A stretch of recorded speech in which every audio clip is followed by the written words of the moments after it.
मैं कविता दुआ करनाल से पॉलिटिकल साइंस लेक्चरर स्वागत करती हूँ आपका +2 पॉलिटिकल साइंस की क्लास में। जैसा कि आप जानते हैं इस बार पेपर में एमसीक्यूज़ ज़्यादा आने, तो हम एनसीईआरटी की बुक में से पेज बाय पेज एमसीक्यूज़ पे चल रहे हैं। आज हम लेसन 5 कांग्रेस प्रणाली चुनौतियाँ और पुनर्स्थापना लेसन के पेज बाय पेज एमसीक्यूज़ बनाने जा रहे हैं। इसमें से हम सभी जितने इम्पॉर्टेंट जो इंसिडेंट्स हैं उन्हें अंडरलाइन करेंगे, क्योंकि उसी में से आपके एमसीक्यू या वन वर्ड वाले या फिर फिलिंग द ब्लैंक्स कुछ भी प्रश्न बन सकते हैं। तो आइए शुरू करते हैं हम अपना आज का टॉपिक।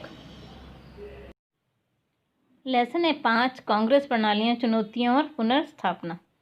देखिए इसमें सबसे पहला आपका जो एमसीक्यू बन रहा है, नेहरू जी की मृत्यु कब हुई, तो आपका आंसर है मई 1964 में। नेहरू जी की मृत्यु की वजह 1 साल से वो बीमार चल रहे थे। अगला प्रश्न है, देखिए आपका, किस दशक को खतरनाक दशक के नाम से जाना जाता है, तो आपका आंसर है 1960 के दशक को। ठीक है जी। अगला देखते हैं, नेहरू जी की मृत्यु के बाद भारत के प्रधानमंत्री कौन बने, तो आपका आंसर है लाल बहादुर शास्त्री जी। शास्त्री जी कहाँ से थे, उनका जन्म स्थल, तो आपका आंसर है उत्तर प्रदेश के थे वो। उनका जन्म, लाल बहादुर शास्त्री जी का जन्म ही आपको दिया 1904 में हुआ और उनकी मृत्यु 1966 में हुई।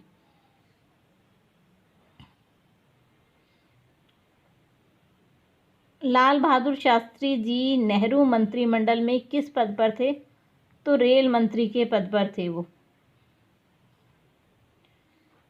शास्त्री जी कब से कब तक प्रधानमंत्री रहे, तो आपका आंसर है 1964 से 66 तक। अब आपका जो प्रश्न है वो वेरी शॉर्ट प्रश्न है कि उन्होंने किन 2 चुनौतियों का सामना किया। सबसे पहली थी भारत चीन युद्ध और दूसरी थी सूखे की स्थिति। आपका अगला प्रश्न, लाल बहादुर शास्त्री जी ने कौन सा नारा दिया, जय जवान जय किसान का नारा दिया। चलिए इससे आगे देखते हैं, शास्त्री जी की मृत्यु कब हुई थी, 10 जनवरी 1966 में ताशकंद नामक स्थान पर हुई। ताशकंद कहाँ पे है, देखिए भूतपूर्व सोवियत संघ में है।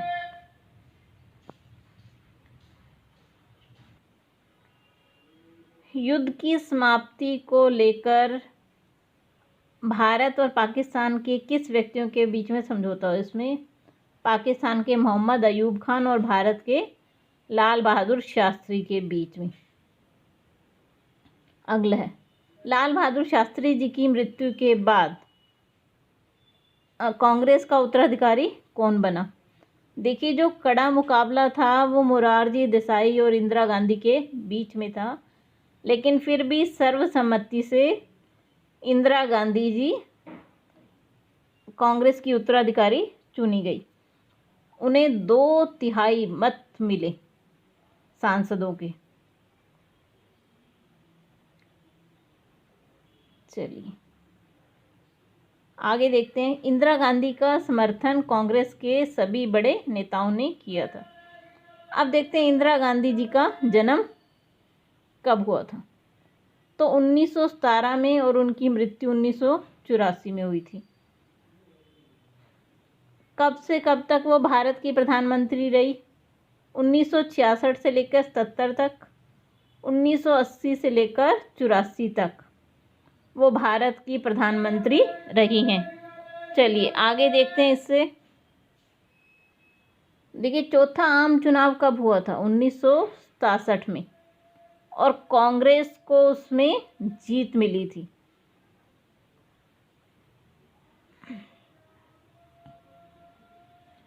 चलिए आगे देखते हैं,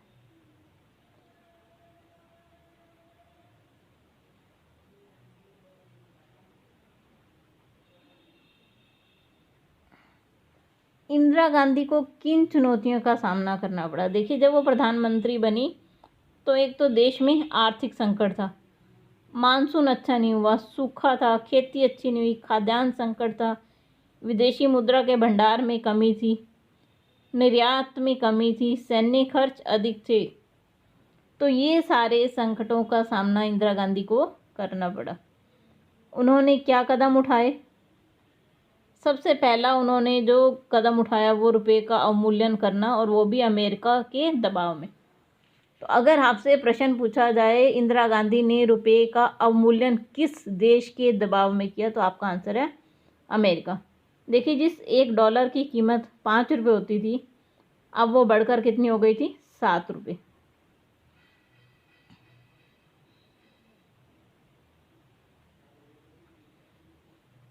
चलिए, जो 1971 का चुनाव था उसमें जो इंदिरा गांधी के जो कांग्रेस के विरोधी दल थे वो सब एकजुट हो गए और उन्होंने अपना एक मोर्चा खोला इंदिरा गांधी को हराने के लिए।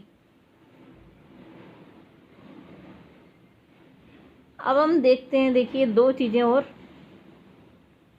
सी नटराज अन्नादुराई, ये तमिलनाडु के मुख्यमंत्री थे।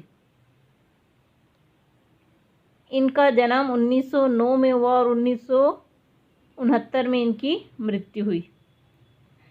सी नटराज अन्नादुराई जो कि तमिलनाडु के मुख्यमंत्री थे। चलिए, एक और जानते हैं, राम मनोहर लोहिया जो कि इंदिरा गांधी के बिल्कुल विरोधी थे, समाजवादी दल के नेता थे। इनका जन्म 1910 में और जो मृत्यु 1967 में हुई थी।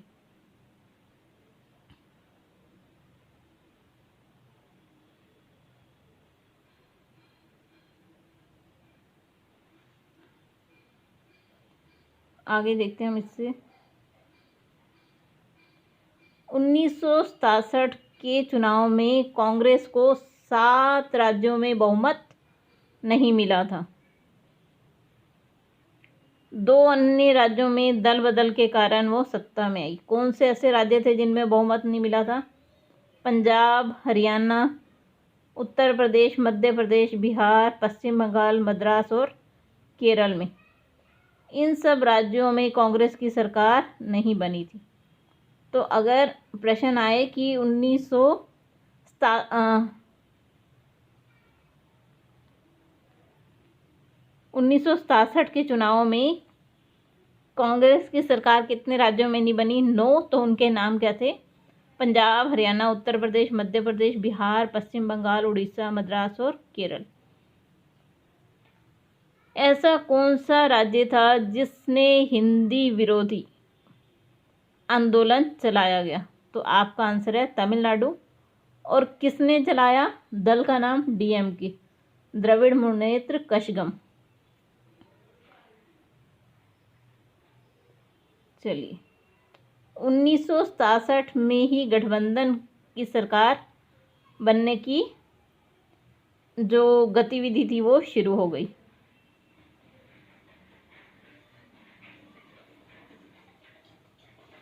देखिए, एक आया राम गया राम का मुहावरा, ये किसके लिए प्रसिद्ध है? हरियाणा के लिए। ये बहुत इंपॉर्टेंट क्वेश्चन है। आया राम गया राम का मुहावरा कहाँ के लिए प्रसिद्ध है? तो आपका आंसर है हरियाणा में। देखिए, यहाँ पे एक विधायक था गया लाल, उसने 3 बार पार्टी बदली। पहले वो यूनाइटेड फ्रंट में गए, कांग्रेस से यूनाइटेड फ्रंट, फिर कांग्रेस में लौटे, कांग्रेस में लौटने के 9 घंटे बाद फिर यूनाइटेड फ्रंट में गए। तो एक ही दिन में उन्होंने 3 बार पार्टी बदली। तो ये मुहावरा हरियाणा के गया राम की वजह से प्रसिद्ध हुआ, आया राम गया राम। ये दल बदल को दर्शाता है ये नारा। कांग्रेस का विभाजन कब हुआ? देखिए, 1969 में। जो 1967 में कांग्रेस की हार हुई उसके कारण दल में बिखराव की स्थिति है। 1969 में ये 2 भागों में बट गया। तो 2 नाम कौन से थे? कांग्रेस ओ और कांग्रेस आर। जो इंदिरा गांधी जिसमें थी वो कांग्रेस आर थी। एस निजलिंगप्पा 1909 में जन्म और 2000 में इनकी मृत्यु हुई। ये कांग्रेस के वरिष्ठ नेता थे और कर्नाटक के मुख्यमंत्री भी रहे हैं।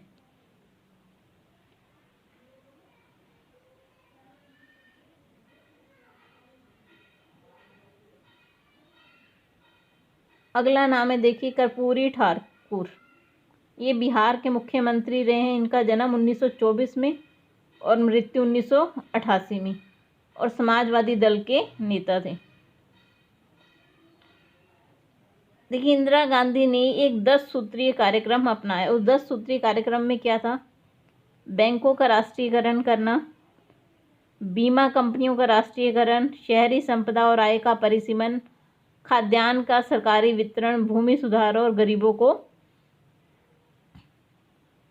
आवासीय भूखंड देना। ये 10 सूत्रीय कार्यक्रम इंदिरा गांधी ने चलाया। राष्ट्रपति पद का चुनाव, देखिए, जो 1969 में राष्ट्रपति पद का चुनाव हुआ, इसकी वजह से भी कांग्रेस का विभाजन की एक वजह मानी जाती है। देखिए, हम जान लेते हैं 1969 में जो राष्ट्रपति पद का चुनाव हुआ था, जो कांग्रेस के लोग थे सभी, वो नीलम संजीव रेड्डी को राष्ट्रपति बनाना चाहते थे। लेकिन इंदिरा गांधी की उनसे अनबन थी, तो वीवी गिरी को उन्होंने बढ़ावा दिया स्वतंत्र उम्मीदवार के रूप में खड़े होने को, और वीवी गिरी जी जीते इस चुनाव में। इस कारण कांग्रेस में आपसी संबंधों में खटास पड़ गई और वो 2 टुकड़ों में बटी थी। देखिए, वीवी गिरी जी का जन्म 1894 में हुआ और मृत्यु 1980 में हुई। 1969 से लेकर 74 तक वो भारत के राष्ट्रपति रहे। कांग्रेस के नेता हैं।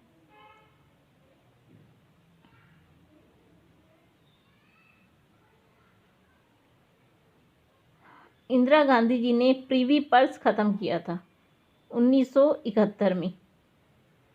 ये आपका MCQ आ जाए तो उसका आंसर है, लेकिन अगर आ जाए प्रीवी पर्स क्या था, तो प्रीवी पर्स देखिए, जो देसी रियासतें भारत में शामिल की गई थी, उन शाही परिवारों को निश्चित मात्रा में निजी संपदा रखने का अधिकार के साथ कुछ विशेष भत्ते दिए जाएंगे।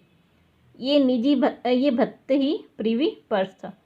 तो 1971 में इंदिरा गांधी ने इसे समाप्त कर दिया। ये आपको दिया 1971 में चुनाव जीतने के बाद इंदिरा गांधी ने प्रीवी पर्स की समाप्ति की।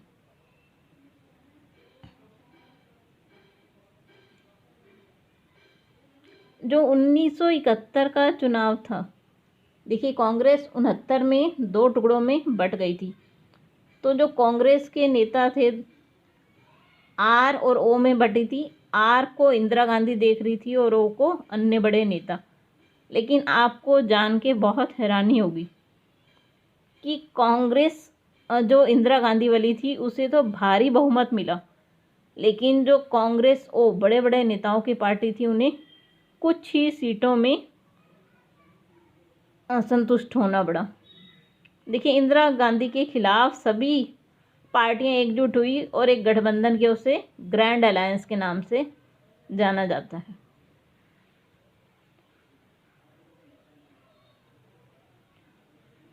एक और चीज़, इंदिरा गांधी ने कौन सा नारा दिया था? गरीबी हटाओ का। और जो विपक्षी दल थे, देखिए, विपक्षी दलों ने क्या नारा दिया? इंदिरा हटाओ, और इंदिरा गांधी ने दिया गरीबी हटाओ। इसी गरीबी हटाओ के नारे की वजह से इंदिरा गांधी को बहुत अधिक बहुमत मिला। देखिए, 375 सीटें इंदिरा गांधी जी ने जीती थी। और जो महान बड़े बड़े नेता थे, उन्हें सिर्फ 16 सीटें मिली थी। ठीक है जी। और जो विपक्षी दल जो इंदिरा गांधी के खिलाफ एकजुट हुए थे, उन्हें 40 से भी कम सीटें मिली थी। तो ये आपके 3 बड़े MCQ। 1971 के चुनाव में कांग्रेस को कितनी सीटें मिली? कांग्रेस ओ को कितनी सीटें मिली? विपक्षी दलों को कितनी सीटें मिली? चलिए, 1971 में एक और बड़ी राजनीतिक घटना हुई जिसने इंदिरा गांधी के व्यक्तित्व को 4 चांद लगा दिए थे। पाकिस्तान का युद्ध, भारत और पाकिस्तान का युद्ध, जिससे कि बांग्लादेश एक नया देश बना था। तो इस युद्ध में जीत के कारण इंदिरा गांधी की लोकप्रियता को 4 चांद लग गए।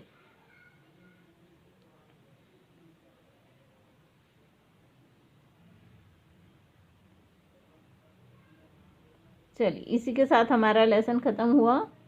देखिए, हमने सभी जो मेन पॉइंट्स थे वो सब कवर कर लिए। अगर आपको वीडियो पसंद आए तो लाइक ज़रूर कीजिए और चैनल को सब्सक्राइब ज़रूर कीजिए। आप सभी का बहुत बहुत धन्यवाद।